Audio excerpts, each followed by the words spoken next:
Hey everyone, welcome to the channel. Today we're going to do a couple of basic how-tos for Excel, including the random function, summing, vlookups, and various count functions.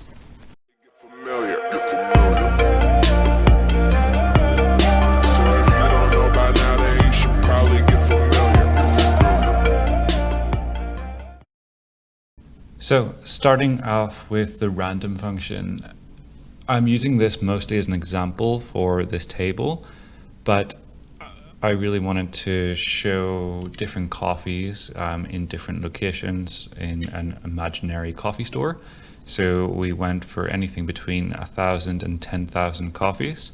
If you can see here, you're using the rand between function. So effectively, all of this does is gives us a random variable between two numbers. So to do that, it's equals rand between, and then you're going to do your bottom number, so in this case 1,000, comma to separate the numbers, and then 10,000. Close off your brackets and press enter. You can see that it changes all of the numbers throughout here because we have the rand function applied throughout, and really it's useful for different examples, but also could be helpful in giving you random data sets. The total function here at the bottom is just a simple sum function. So for that, it's equals sum, open your bracket, apply it to any of the cells you'd like. So you can use your keyboard for this, and you're just using your arrows. Go into the top, hold down shift, and then press the down arrow. You're covering all of the cells you want to. Close your bracket and press enter. That sums everything up. So finally, how to use both the vlookup and the multiply function. So here we're effectively just looking for the total revenue per coffee type. So for the Americano, latte, cappuccino, and iced coffee. How we're going to do that, so we're going to match both the Americano to the product key, therefore also the price, and then multiplying that by the total number of Americanos sold. So for that, we're going to use the vlookup. So we can start with an equal sign, open your bracket for an individual function, type in vlookup, and then what are we actually looking up? So we're looking up the value of Americano, and add another comma. Your reference is going to be the entire product key. Then we press F4 to effectively lock out that this reference doesn't change if we were to drag the formula across. After that, hit another comma. The column index number, so we're looking up Americano here, and once we find Americano, what number do we want? We want the price, which is one column over, so it's the second column, so we type in 2, and then finally it's going to be a true or false statement. Effectively true would be if we wanted to find an approximate match, and false would be if we wanted to find the exact match.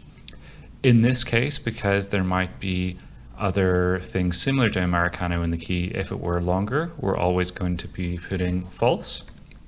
We're going to close off the bracket for this function, close off the bracket for the overall vlookup, and then we're going to multiply by the total, which is in D9 just above. We then press enter, and effectively all this does is multiply this 17,350 by $5.32. But to do that, we needed to look up how much an Americano costed. Alternatively, we could have placed another row above here and just did an individual vlookup for Americano, latte, cappuccino, and iced coffee, got the price and multiplied the two. However, having this formula really simplifies the number of cells that you need and reduces the number of steps there are. Next up is how to do a count A and a count if function, and how we would actually do it and what sort of scenarios we would need it for. So for example, if we wanted to know the total number of locations here, we could just highlight them all, and it shows you at the bottom of the Excel file that there's 5.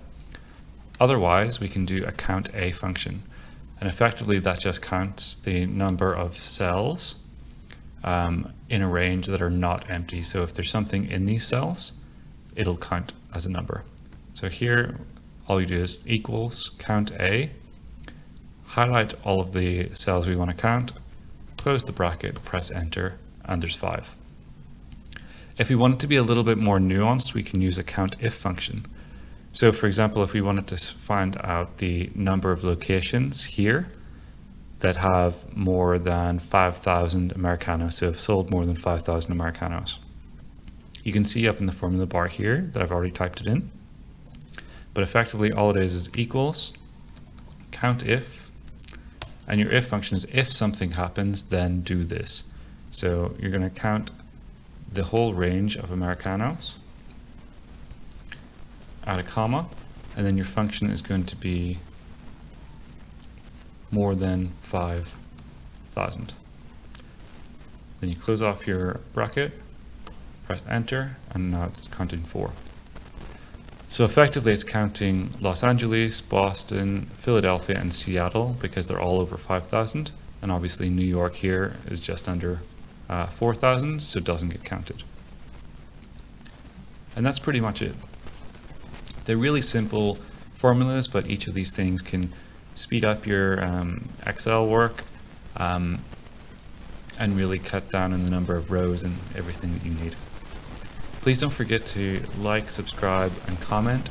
If there's anything you want us to cover in more depth or any new topics, particularly with Excel or finance in general, please add a comment and we're happy to take a look. Thanks for watching.